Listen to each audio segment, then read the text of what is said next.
कि जटाटवी गलज्वल प्रवाह पावि तस्तले गले लंबे लंबिताम भुजंग तुंग मालिकाम, और आगे डमट डमट डमट निनाद वड्डमर वयम चकार चंड तांडव तनोतुना शिवा शिवम। अब मैं चुनौती से कहता हूं कोई डमट डमट डमट निनाद वड्डमर वयम लिख के समझा दे। इसलिए मैं कहता हूं उन्होंने, और उनकी तो अभी साइंस अब जाके पहुंची, अब एक नई जो latest theory after Higgs boson आने लगी है, आप सबने सुना होगा स्ट्रिंग थ्योरी। स्ट्रिंग थ्योरी ये कहती है कि सब वेव्स हैं और पार्टिकल क्या है, जहां पर दो वेव्स का सुपर इंपोजिशन होता है वहां पर एक पैकेट ऑफ एनर्जी बन जाता है, वो पार्टिकल की तरह बिहेव करने लगता है। हमारे यहां तो सदा से कहा गया कि संपूर्ण विश्व जो है वो एक लय के कारण अस्तित्व में है। इसीलिए डूम की जो हिंदी या संस्कृत या भारतीय भाषा में क्या कहा गया, प्रलय।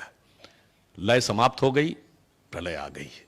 लय अस्तित्व में आई तो जगत का अस्तित्व आ गया। इसलिए सृजन भी लय से होता है, और जब तांडव करते हैं शिव तो वो भी लय के साथ करते हैं। इसीलिए मैथमेटिक्स हो या आयुर्वेद के श्लोक हो, सब के सब लय में है। इसलिए मैंने सिर्फ ये कहा, इसको समझने में कई बार हमारे मन में गहरा कंफ्यूजन है, उस कंफ्यूजन से हमें बाहर निकलना होगा। जैसा कि अभी उन्होंने कहा कि अंग्रेजों ने इसे गहरा तो जरूर किया, मगर दुख की बात है कि जब हम बाहर आए, मतलब स्वाधीन हुए, तो हमारे तंत्र में स्व नहीं था। इसको और ज्यादा गहरा करने का काम स्वतंत्रता के बाद हुआ।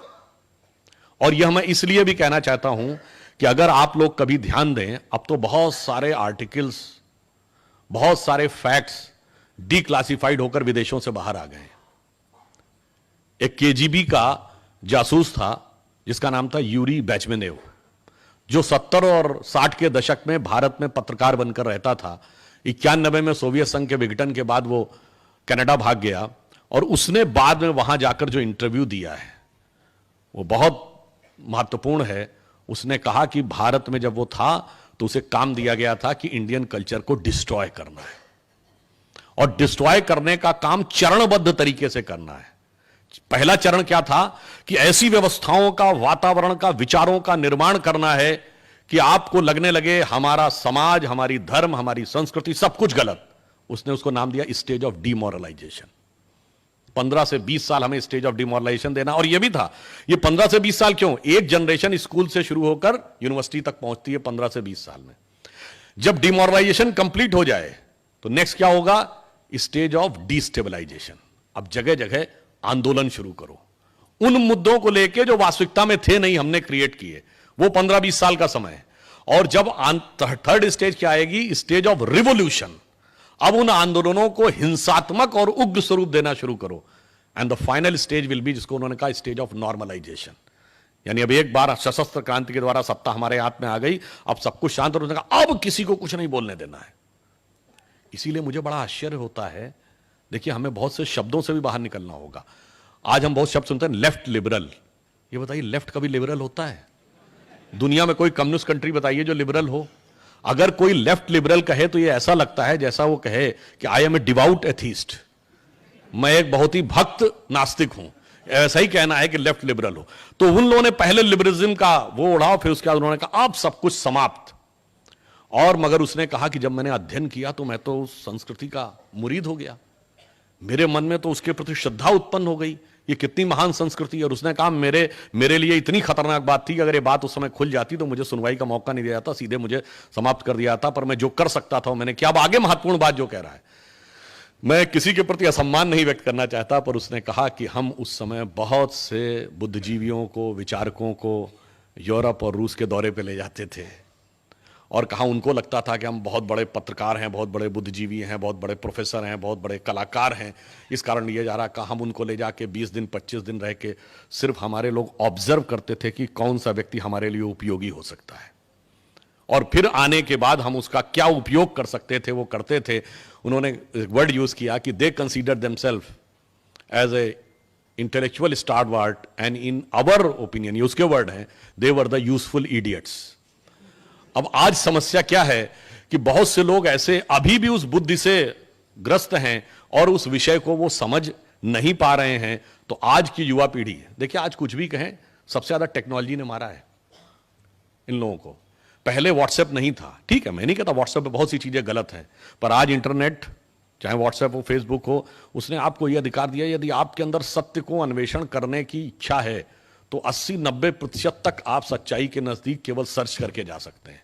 पहले ये हथियार नहीं था तो वो अपना एक क्षत्रिय राज्य बनाने में सफल हो जाते थे, अब वो ऐसा करने में सफल नहीं होते हैं। उसी प्रकार से वो टेक्नोलॉजी से कैसे मार खाए। आप याद करिए, जब राम जन्मभूमि का विषय चल रहा था तो पहले क्या स्टैंड लिया कि ये खाली जमीन पे बनी थी। अब उन्हें क्या पता था कि भविष्य में रडार मैपिंग की टेक्नोलॉजी आ जाएगी। अटल जी की सरकार के समय रडार मैपिंग टेक्नोलॉजी आ गई। भाई यही तो कहा था ना कोर्ट ने, खुदाई नहीं कर सकते। हमने रडार मैपिंग की, रडार मैपिंग में नीचे दिख जाता है कि समतल जमीन है कि स्ट्रक्चर है। अब स्ट्रक्चर दिख गया तो हाई कोर्ट के सामने रखा गया। अब उन्होंने अपना स्टैंड चेंज कर लिया। स्ट्रक्चर दिख गया तो उन्होंने खाली जमीन नहीं, ईदगाह पे बना था, कोई बात नहीं। अब जब कोर्ट ने परमिशन दिया कि स्ट्रक्चर दिख रहा है तो खुदाई कर दीजिए। अब खुदाई में जब खंबे निकलने लगे तो फिर उन्होंने स्टैंड चेंज किया कि नहीं ये तो जैन मंदिर था। तो ये सुप्रीम कोर्ट की बात नहीं कर रहा हूं, जब हाई कोर्ट में ये मुकदमा चल रहा था, Lucknow bench of Allahabad high court, तो कोर्ट ने पूछा कि भाई आपका स्टैंड क्या है, आप बार बार बदल क्यों रहे हैं कि खाली जमीन पे था, ईदगाह पे था। अब जब उसमें वारहा वगैरह सब निकल आए, अब वो कहते नहीं साहब ये तो खंबे लाके रख दिए गए।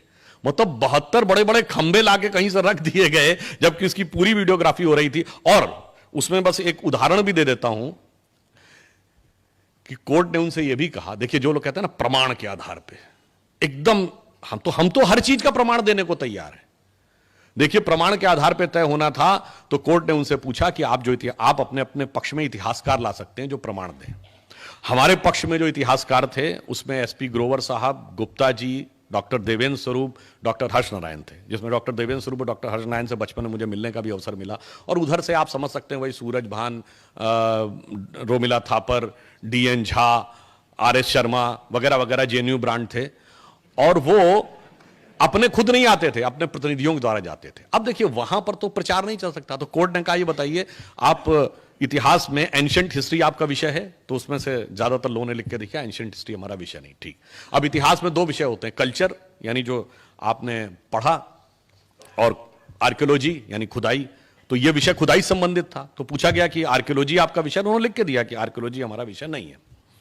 अब आइए, तो दस्तावेजों का परीक्षण होगा, तो दस्तावेज दो ही भाषाओं में थे, संस्कृत या फारसी। तो उनसे पूछा गया कि आपको संस्कृत और फारसी आती है, तो आश्चर्य की बात है सबने लिख के भेजा कि साहब फारसी छोड़िए हमें संस्कृत भी नहीं आती है। जबकि हमारी तरफ के जो विद्वान थे उन्हें दोनों आती थी।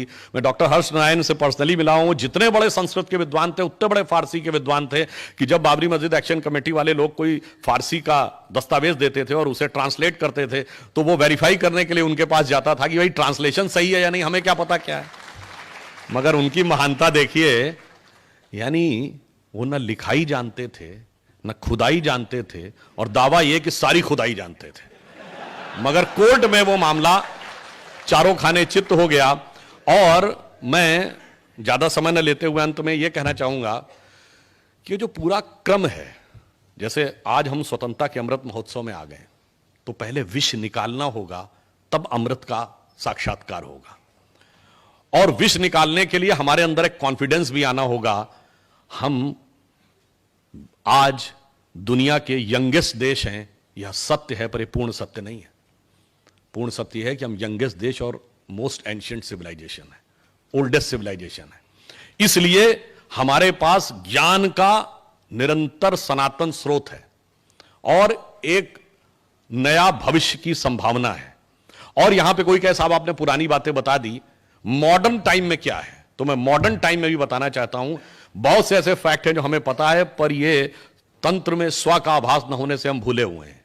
ये बताइए, एरोप्लेन बनाया राइट ब्रदर्स ने, पर क्या 1895 में शिवकर बापूजी तलबदे ने चौपाटी बीच के ऊपर जहाज उड़ा के नहीं दिखाया था? ये ठीक है कि हम गुलाम थे, हम पेटेंट नहीं करा सकते थे। उन्होंने बहुत से कांग्रेस नेताओं से संपर्क किया था, मैंने पुस्तक में पढ़ा था कि महादेव गोविंद रानडे से भी संपर्क किया था, तो उन्होंने सिर्फ ये कहा था कि मैं आपको लंदन भेज सकता हूं जहां आप अंग्रेज वैज्ञानिकों के साथ डिस्कस करें, जिसके लिए वो तैयार नहीं थे। और लोगों ने उस समय उसको जादू टोना माना था कि कोई चीज उड़ा के दिखा दी। चलिए ये बताइए, मार्कोनी ने पहला सिग्नल बनाया था, पर वायरलेस तो जेसी बोस ने भी उसी समय खोज ली थी, पेटेंट हमारा नहीं हो पाया। एडिसन ने इलेक्ट्रिसिटी बनाई, जगदीश चंद्र बोस ने भी इलेक्ट्रिसिटी खोजी थी, पेटेंट हमारा नहीं हो पाया। सीवी रमन ने सबसे पहले समुंदर नीला क्यों दिखता है, तो ये लोग कहते थे कि आकाश का रिफ्लेक्शन है इसलिए नीला दिखता है, पर रमन इफेक्ट ने बताया कि स्कैटरिंग करते समय सबसे ज्यादा स्कैटर्ड नीला रंग होता है, इसलिए नीला दिखता है। उनको फिजिक्स का नोबेल प्राइज मिला, तो ये कहा जाता है he was the first Indian to get a Nobel prize of physics. This is not truth.